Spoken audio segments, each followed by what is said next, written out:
So in my school, you have two students rumbling with each other, and then one ends up with a black eye and one ends up with a split lip. My teacher would come over and he'd ask the two of them, he'd be like, so, what did we learn?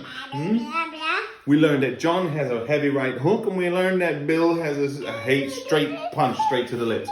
Did we learn anything? No, we didn't learn anything, because we both stuck to our strengths, we both let our egos get in the way, and we ended up fighting instead of having a conversation.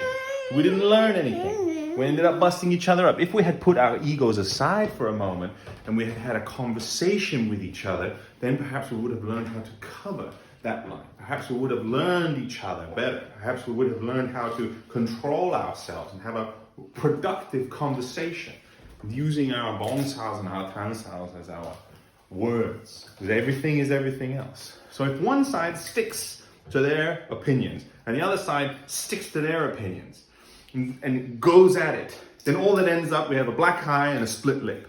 And we didn't learn anything. But if we're going to be in the school, if we're going to learn from each other, from me, from the teacher, from whomever, from each other, from me learning from my students learning from me, then if we put our egos to the side for a moment and realize perhaps they're right, perhaps they're wrong, perhaps I'm stronger, perhaps they're weaker, doesn't matter. We have a conversation and then we find out.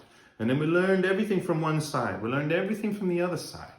And then we came together and we both grew because of that. And everybody's minds and everybody's kung fu got better because we had a conversation instead of going at it head to head. What does Wing Chun teach us?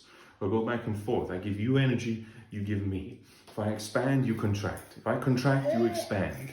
So that means learn from each other, listen to each other, ask yourself, what could I have learned from this? Why did I experience the reaction I experienced? If I gave you one of these and this is what you got back, or if I gave you one of these and I got busted in the face, maybe I should have been paying more attention to myself rather than the lines coming in from my attacker, from my partner, from my opponent. If I'm paying attention to myself, if I was playing my game, then I understood my side of the conversation. And that person was able to have their side of the conversation. Then we came together and we learned from each other and we both got better as a result of that.